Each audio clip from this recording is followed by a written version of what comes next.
तुम्हाला माहीत आहे का हो, मुगाचं मेदगं ही एक पारंपरिक गावरान पद्धतीची चवदार, झणझणीत, पचायला हलकी, पौष्टिक अशी भाजी आहे. तर ही भाजी कशी बनवायची ते आज आपण पाहणार आहोत. मुगाचं मेदगं बनवण्यासाठी इथे मी 1 वाटी एवढे मूग रात्रभर भिजवून घेतलेले आहेत. ह्याच्यामध्ये थोडंसं मीठ आणि पाणी घालून मीडियम गॅसवरती 2 शिट्ट्या काढून घेऊया. मूग शिजायला जास्त वेळ लागत नाही. मीडियम गॅसवरती 2 शिट्ट्यामध्ये छान असा मूग शिजतो. मूग शिजत आहे तोपर्यंत आपण एक वाटण बनवून घेऊया. त्यासाठी एका मिक्सरच्या जारमध्ये थोडंसं सुकं खोबरं, 8 ते 10 लसणाच्या पाकळ्या, 5 ते 6 हिरव्या मिरच्या. हिरव्या मिरच्याचं प्रमाण तुमच्या अंदाजानुसार घ्या, पण मेदगं जरा झणझणीतच छान लागतं, त्यामुळे मिरच्याचं प्रमाण सुद्धा थोडंसं जास्तच घ्या. आणि थोडीशी हिरवीगार कोथिंबीर. पाणी न घालता आपण इथं छान असं वाटण तयार करून घेतलेलं आहे. आता आपण पुढची तयारी करूया. इकडे मूग सुद्धा छान असे शिजलेत.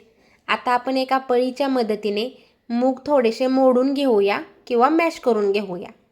असं केल्यामुळे मेदगं छान एकसारखं होतं, छान असं मिळून येतं. आता आपण खमंग अशी फोडणी बनवून घेऊया. त्यासाठी तेल गरम झालं की त्यामध्ये 1 चमचा एवढी मोहरी घालूया. मोहरी छान अशी तडतडायला लागली की जिरे घालायचे आहेत. थोडंसं हिंग आणि तयार केलेलं वाटण घालूया. त्याचबरोबर 7-8 कढीपत्त्याची पानं घालायची आहेत. फोडणी आणि हिरवं वाटण 2-3 मिनिटं मंद गॅसवरती छान असं परतून घ्यायचं आहे. आपण वाटणामध्ये हिरव्या मिरच्या घातलेल्या आहेत. हिरव्या मिरचेचा कच्चेपणा जाऊपर्यंत छान असं आपल्याला परतून घ्यायचं आहे, म्हणजे आपलं मेदगं सुद्धा छान लागेल. वाटण छान असं परतून झालेलं आहे. आता आपण त्याच्यामध्ये 1 टमॅटो मोठ्या साईजमध्ये कट करून घेतला आहे ते घालूया.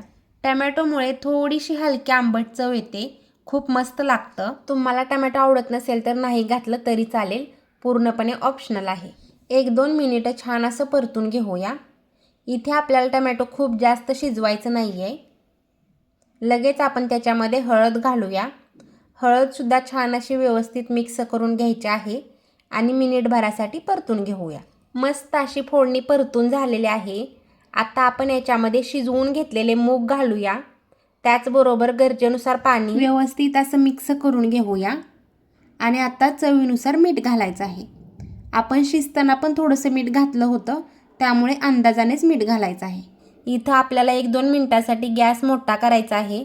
छान अशी एक उकळी काढून घ्यायची आहे. जर आपल्याकडे भाजीसाठी काही नसेल किंवा तोंडाला चव नसेल, हलकं आणि चवदार असं काही खायचं असेल तर असं मेदगं नक्की बनवू शकता. कारण हे पौष्टिक आहे, पचायला हलका आहे, टेस्टीसुद्धा आहे. गरम गरम भातासोबत, ज्वारीच्या भाकरीसोबत एकदम मस्त लागतं. छान अशी उकळी आलेली आहे. आता आपण गॅस कमी करूया. त्यावरती झाकण ठेवून 3-4 मिनिटं छान असं शिजवून घेऊया. मस्त गरमागरम पौष्टिक असं मुगाचं मेदगं तयार आहे. आमची आजी लहानपणी असं मेदगं बनवायची. तुम्हीसुद्धा असं मेदगं नक्की बनवून बघा आणि त्याची चव कशी लागली हे नक्की कमेंट करून सांगा. भेटूया आपण अशाच पुढच्या व्हिडिओमध्ये. धन्यवाद.